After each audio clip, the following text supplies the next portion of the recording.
Bonjour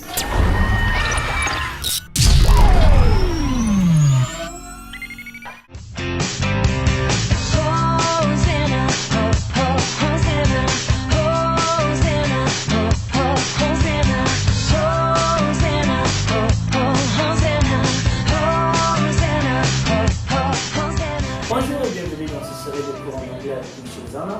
Et aujourd'hui, je vais vous apprendre comment vous pouvez utiliser ces 4 prépositions de lieu qui fatiguent souvent les apprenants en anglais. Alors, dans ces 4 prépositions de lieu, on a le at, on a le in, on a le to et on a le from. Comment vous pouvez utiliser ces 4 prépositions de lieu? Alors, on utilise le at, c'est lorsque on veut montrer une place exacte, c'est-à-dire de montrer ta position exacte. Par exemple, je vais dire « je suis à l'école ». Présentement, je suis à l'école. Là, je vais dire « I am at school ». I am at school. Raison pour laquelle souvent on vous pose la question en anglais « Where do you live ?» Alors, lorsqu'on me pose la question en anglais « Where do you live ?» la personne va connaître là où je loge. Et je donne automatiquement le nom de mon quartier. Parce qu'à part ce quartier, il n'y aura pas encore le nom de ce quartier 2 fois. Donc là, on va dire I live at, par exemple, at, devant le at, automatiquement tu mets le nom de ton quartier. Je suis à la maison, I am at home. I am at home. Je suis au marché, I am at the market. I am at the market. Donc, rappelez-vous, lorsque vous utilisez le at, donc on parle d'un endroit précis. Donc la personne peut quitter, il vient automatiquement, il vous trouve dans cet endroit. Vous pouvez utiliser le at encore dans 2 sens. Vous pouvez utiliser le at pour montrer si une personne est bonne dans un domaine. Alors, par exemple, s'il est bon en français, soit il est bon en mathématiques, soit il est bon en philosophie. Là, par exemple, si Mariam est bon en anglais, on peut dire Mariam is good at English. Mariam is good at English. Ou soit Alvin est bon en français. Alvin is good at French. Alvin is good at French. Alors si par exemple John est bon en football, on peut dire John is good at football. John is good at football. Alors maintenant on a fini avec le at. Prenons le in.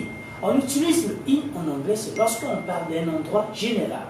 Je vous explique un endroit général, c'est-à-dire un endroit dans lequel on peut trouver encore un autre endroit. Prenons l'exemple d'un pays, ou soit prenons la France. La France, c'est un pays d'abord dans lequel on peut trouver les villes, les provinces et les sous-préfectures encore. Là, par exemple, on me dit « Where do you live ?» Et si j'habite en France, je peux dire « I live in France ». I live in France. Pour préciser la personne, exactement la ville dont je suis, par exemple, je suis à Montpellier, je peux dire I live in France, precisely at Montpellier. Alors, deuxièmement, vous pouvez utiliser in encore pour montrer la place d'une chose à l'intérieur d'une chose. C'est-à-dire, prenons l'exemple d'un sac. Sac, c'est une chose et le cahier aussi, c'est une chose. Je peux dire le cahier se trouve à l'intérieur du sac. Là, en anglais, on va dire the copybook is in the bag. The copybook is in the bag. Ils sont à l'intérieur de la maison. They are in the house. They are in the house. Alors, utilisons le tout. Vous utilisez le tout, cette préposition de lieu, c'est lorsque vous faites une action de mouvement. Assurez-vous que vous bougez d'un endroit à un endroit. C'est-à-dire, on quitte un point A, aller à un point B. Par exemple, la maison, c'est mon point A. Je quitte la maison pour aller à l'école. Je vais utiliser le to. En voyant, I am going to school.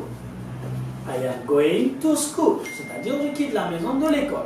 Ou soit, je quitte de l'école maintenant pour aller au marché. I am going to the market.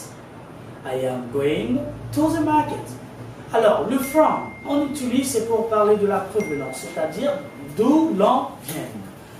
Prenons le cas d'un pays. Quand tu quittes ton pays, tu pars dans un autre pays, on te pose cette question, where are you from? Donc la question qu'on te pose là-bas souvent, c'est pour connaître l'endroit d'où tu viens. Par exemple, on va dire, where are you from? On va dire, I am from United States of America. I'm from United States of America. Je viens des États-Unis. Ou vous pouvez utiliser encore le Where are you from dans deux sens, ok? Lorsque vous habitez ensemble avec votre frère, soit votre ami, et vous voulez connaître là où il était, par exemple, il était au terrain, soit au cinéma, vous pouvez aussi poser cette question, Where are you from? Et toujours il va dire I am from, et il montre l'endroit là où il était. If you understand this class of today, please guys, I love you all. Click below, share, and put in comments what you understand or what you don't understand. Love you all. Peace. Et voilà, donc c'est déjà la fin de cette vidéo. S'il t'a plu, lâche ton petit like, tu t'abonnes, tu mets la cloche, tu partages. Et ensuite, dans la description, il y a tous les liens des intros dans l'ordre. Allez, ciao!